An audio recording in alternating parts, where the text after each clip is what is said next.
Way to go, Tic Tac! That's how you punch. Wakanda forever! Nah, you wouldn't have heard of me. Let me put you on hold. Dance off, bro! He's a friend from work! I can do this all day. Yeah, I know. What up, guys? It's Dom, and welcome back to another movie review. Today we are going over and ranking The Fantastic Four First Steps. The Fantastic Four First Steps, released in 2025, directed by Matt Shakman. Forced to balance their roles as heroes with the strength of their family bond, the Fantastic Four must defend Earth from a ravenous space god called Galactus and his enigmatic Herald Silver Surfer. This was another movie that I was very, very excited for, especially as a Marvel fan. Now, me personally, I really did enjoy the early 2000s Fantastic Four. I think that is a lot of people do hate that movie. I don't know why. I think they did it really, really well, and they had great actor choices and a great plot. However, this movie, I do think, slightly beats out that for me, at least. I think that it's done really, really well. The acting was surprisingly good in this movie, but let's go over the specifics with the 10 essential aspects of a movie. The first essential aspect is plot. So this movie did a similar thing that I really enjoyed in Superman, which was not going through the origin story again. We know how the Fantastic Four were created, or at least a lot of us do, so it only slightly touched up on the subject. It showed some clips here and there of what life was like before they went up on that space mission, but the movie takes place years after, so we already are used to it. We don't need to know more about it, so I am glad they stuck with that. But when it comes for the rest of the story, I do like that in this one, Sue was pregnant. It adds another dynamic of the whole family bond of now, oh, Sue is pregnant, so it changes everything, or does it change anything, or it doesn't, or what it is. So overall, I liked that. It added a new level of family bond to the already family, the superhero family that we know of the Fantastic Four. So that is a very good point that they added into the plot. But also, I do like the futuristic 1960s aesthetic of this movie. It makes it different. It makes it not modern day New York where we're already super familiar with it. It adds a new level of, oh, this is in here. Oh, this is cool. Oh, okay, this adds to the story. So that I liked. So I think plot-wise, they did choose a good one that adds some new points to the Fantastic Four with still keeping the good parts of the original. The second essential aspect is attraction. So going into this, I heard a lot of complaints from people that it doesn't have a lot of action, and I would like to beg to differ. I think there is a suitable amount of action in this movie, but also it is heavy on dialogue. It is heavy on the actual story itself, which I honestly preferred. I really liked it. It was more of I'm watching this story unfold and less of I'm gonna go see 15 action scenes in 10 minutes. So I thought that was better. So I don't know why that was really a big complaint, which I get it. It's a Marvel movie. You want to see the superheroes use their superpowers. But at the end of the day, you see everyone use their powers. Sure, Reed Richards maybe a little bit less than people would have liked, but I'm fine with that.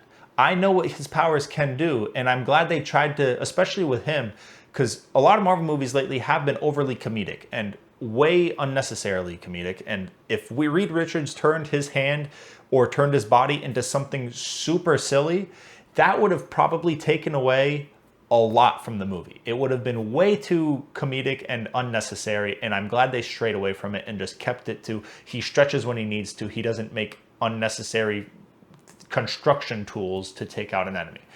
I'm glad about that. So I feel like people are overhating those specific parts of this movie, but otherwise, I mean, it's good. It's a good movie, so I know people do like it. The third essential aspect is theme. The theme of this movie makes sense for the family, but it really is family is everything.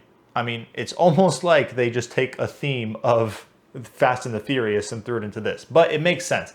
They are the original superhero family. They are the ones where family means everything, and especially in this movie, once the plot comes out with Franklin possibly being at risk, they need to do everything to protect their new family member because family is everything. And that is true. Family is one of the most important things on this world, so you have to cherish that with everything you have, and they prove that more with this movie. The fourth essential aspect is dialogue. As I said in Attraction, dialogue is very heavy in this movie, and I like it. I love the conversations had between Reed and Sue, between Johnny and Ben, between the whole family, and to even the dialogue pieces they have monologuing to the citizens of New York.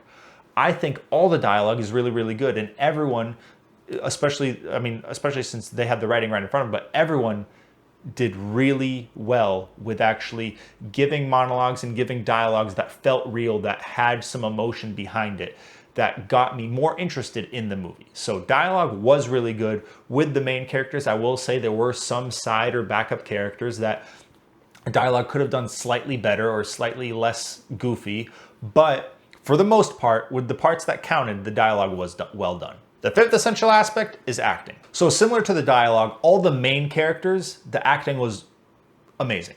I would say fantastic. But the side characters did have some parts that I thought they were good enough because they aren't in a big chunk of the movie, but it would be nice if they were also done to perfection. But all of the main cast of the Fantastic Four did phenomenal. There were two in particular that I wanted to mention though. One is Eben Moss Baccarat, who played Ben, and another one is Joseph Quinn, who played Johnny. I think both of them played their characters really well, but the dynamic between them, the way that they bounce off their chemistry off each other, it makes their characters feel even more real than they already do. I think the connection they had and the way that they were written into the story and the acting level of both of them make this spectacular. And again, I'm going to say fantastic. So yeah, I think the acting was well done throughout all the main characters. Some of the side characters could have used some work, but again, they weren't in long enough to really matter. The sixth essential aspect is cinematography. So there was good and there was great when it comes to cinematography. When it comes to the good, it was the emotional side. All these characters, I did feel for them in their own individual moments. Whenever something was going on, I had a connection with them because I love these characters so much, but also because they did a good job of actually getting you invested in this family. So that is what they did good. There were some moments where I wasn't as emotionally invested. I think it just depended on the moment and depended on the character. But overall, they did a good job with that. When it comes to the great is the visuals. I think the city looked fantastic. Haha, funny joke again, Dom. The city looked amazing. When it comes to space, I always say it either looks out of this world, literally, or terrible. And there's no in between. Like, you can't really make space look only okay. They made the space scenes in this look absolutely incredible. I think the black hole scene especially, I was like, wow, this is almost Interstellar level of this looks good. I don't know why. It just, that is what I thought about in that moment, is this looks amazing. So I have to give them credit for all the visuals. I think they did a really good job. And when it comes to the emotional side, I'm sure some scenes could have been improved, but overall it was good. The seventh essential aspect is editing. So this movie was 1 hour and 55 minutes. I think that's a good length. Could it have been a little bit longer? Sure. But it's honestly, that's just me enjoying the story and wanting to see more. It did not have to be longer. They did everything they needed to. They did everything they wanted to. They paced it well. They had a good ending. So overall, they did good with the editing. Me personally, as just a Marvel buff, would love to just see more, so I wish it was a little longer, but that is not a complaint, that is just a wish. The eighth essential aspect is soundtrack. Now, right away, I'm gonna say it is not the best soundtrack in Marvel, but it is top 3. I mean, this is one of the more contagious superhero themes that I have heard. I mean, from the start of the movie to the end of the movie, anytime it came on, it was just stuck in my head just because they did a good job. The score of it was incredible. And I still to this day think that it will be one of the more remembered theme songs for a Marvel movie, just because they did such a good job. And no matter, it played throughout the entire movie. There was some points where you could just hear it in the background and you're like, oh, it's so good. Like I just audibly I'm thinking to myself, wow, that is good music. So yeah, they, the soundtrack, they definitely excelled at. It's not that surprising. Once I heard it in the trailer, I was like, I knew it was going to be good. So definitely an A+ for the soundtrack. The ninth essential aspect is directing. So I feel like it's the director's job to take these previous 8 essential aspects, put them together to make a movie that's worth watching. And the director of this movie is Matt Shakman, and he's only previously directed one other movie, and that movie is Cut Bank. I've never watched it, but I also did see that he directed a bunch of TV shows. So clearly his experience does come from TV shows, which is interesting because I feel like for a big blockbuster movie like First Steps was, it is surprising to see that they've only previously done one other movie and they're not too well known. So he did a good job for what he had, and the actors that he chose were amazing. So I will have to give him props for not having much experience going into this big movie. And the 10th essential aspect is time. I do think that this movie will stand the test of time simply because in a lot of people's eyes, this is the best Fantastic Four that we have. So the best version of every popular character will be remembered. I just know that for a fact. So even 10 years down the line, if we don't have any more Fantastic Four movies, this one will be remembered because it was the best one that we've gotten.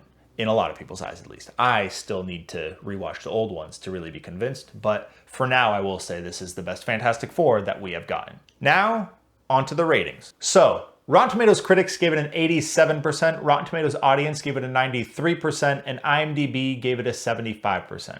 Now, I'm not agreeing with IMDb, nor am I agreeing with Rotten Tomatoes audience. I don't think it deserves to be in the 90s. I also don't think it deserves to be in the 70s. I think mid-80s is where I would put it. Around an 85% is where I would think it goes. I could be convinced of that 87. I think that's close enough for me. So I do think Rotten Tomatoes critics is the one I'm agreeing with the most. It was an amazing movie, but there were just some points that did not necessarily pull me out, but I did wish that they did it a little differently, and that's really it. So because there was so little of those points, I'm not going to take too much away from it, but it definitely it's enough to not be in the 90s for me. And finally, the rankings. So in 2025, it's going to be second, above Thunderbolts, but below Superman. Now, Thunderbolts and Fantastic Four are very close for me. I think they're both really, really good movies. They're definitely upgrades from some of the previous Marvel movies we've gotten in this year and in last year.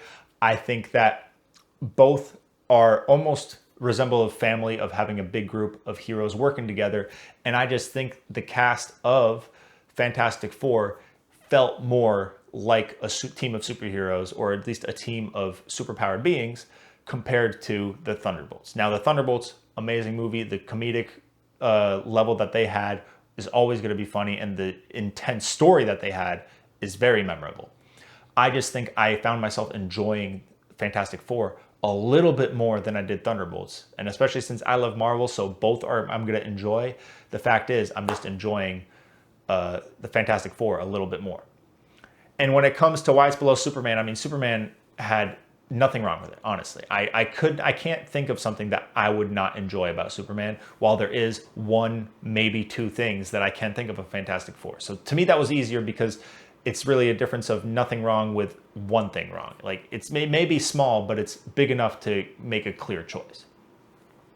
In the 2020s, it's going to be fifth, above Smile 2 and below Gran Turismo. Now, this was a little bit easier for me. I don't think it's as good as Gran Turismo. I think the story that it has, being a really good true story, just speaks to me more, and I can enjoy it a little more. And the acting level for both movies, I would say Fantastic Four maybe has the edge on it a little bit, but when it comes to the emotional side, I am fully invested in Jan's story in Gran Turismo. I've rewatched it plenty of times, and every single time I'm just invested. I'm invested. I want to see more, even though I've seen it before.